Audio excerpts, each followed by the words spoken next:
Hi పిల్లలు, ఈరోజు మనం చెప్పుకోబోయే కథ పేరు కుందేళ్ల తెలివి. అనగనగా ఒక చిట్టడవి. అందులో ఒక నక్క ఉండేది.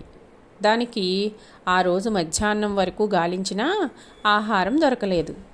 అప్పటికే తిని 2 రోజులవుతోంది. ఓవైపు ఆకలి బాధ, మరోవైపు ఎండ తీవ్రతతో దానికి వేటాడే ఓపిక లేకుండా పోయింది. అప్పుడే నక్కకు ఓ పెద్ద చెట్టు తొర్ర కనిపించడంతో వెంటనే ఓ ఆలోచన వచ్చి నెమ్మదిగా అందులోకి దూరింది. ఈ తొర్రలో కుందేళ్ల బొచ్చు ఉందంటే ఖచ్చితంగా ఇది వాటి ఆవాసమే. మేతకు వెళ్ళినా అవి సాయంత్రంలోగా తిరిగి వస్తాయి. ఈ తొర్రలోకి వచ్చి రావడంతోనే అమాంతం వాటి మీద దాడి చేసి తినేస్తా. అప్పుడు నా ఆకలి తీరిపోతుంది. ఇందులో విశాలంగా ఉంది. ఈ రాత్రికి ఇక్కడే నిద్రపోయి తెల్లవారగానే వెళ్ళిపోతాను అనుకుంది. సాయంత్రం కాగానే కుందేళ్ల జంట కబుర్లు చెప్పుకుంటూ తొర్ర దగ్గరకు వచ్చింది. వాటికి ఎందుకో ఏదో తేడాగా అనిపించడంతో లోపలికి వెళ్లకుండా చుట్టూ పరిశీలించాయి. నక్క కాలి గుర్తులు గుహలోకి వెళ్ళినట్లున్నాయి, కానీ బయటకు వచ్చినట్లు లేవు. ఖచ్చితంగా ఈ తొర్రలో నక్క ఉందని అనుకున్నాయవి. వెంటనే కుందేళ్ళు, తొర్రా, ఓ చెట్టు తొర్రా, మమ్మల్ని లోపలికి రమ్మంటావా? నువ్వు అనుమతి ఇవ్వకుండా మేము ఎప్పుడైనా లోపలికి వచ్చామా? ఈరోజు ఎందుకిలా మౌనంగా ఉన్నావు?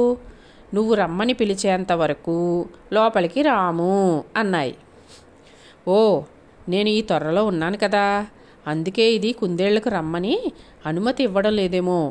నేను ఇప్పుడు వాటిని పిలవకపోతే వెళ్ళిపోతాయేమో. అసలే నాకు చాలా ఆకలిగా ఉంది అనుకుంది నక్క. వెంటనే, రండి కుందేళ్ళు రండి, మీకిదే నా స్వాగతం. తొర్రలో ఎవ్వరూ లేరు, మీరు రావచ్చు అంది నక్క గొంతును మార్చి. బయట నుంచి ఏ స్పందన లేకపోవడంతో మరోసారి ఇలాగే పిలిచింది. అయినా కుందేళ్లు తొర్ర లోపలికి రాలేదు. అవి లోపలికి రావడం లేదు, నేనే బయటకు వెళ్ళి దాడి చేస్తా అని కోపంతో బయటకు వచ్చి చుట్టూ చూసింది. కనుచూపు మేర ఏ జంతువు లేకపోవడంతో నిరాశపడింది అది. నక్క గొంతు వినగానే కుందేళ్లు వెంటనే అక్కడి నుంచి పారిపోయాయి. ఆ రాత్రికి సమీపంలోని కొండపై రాళ్ల సందుల్లో తలదాచుకున్నాయి. తర్వాత భద్రమైన మరో కొత్త నివాసాన్ని వెతుక్కున్నాయి.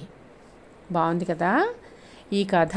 ఈనాడు ఆదివారం పుస్తకంలో పిల్లల కోసం వచ్చిన కథ అన్నమాట.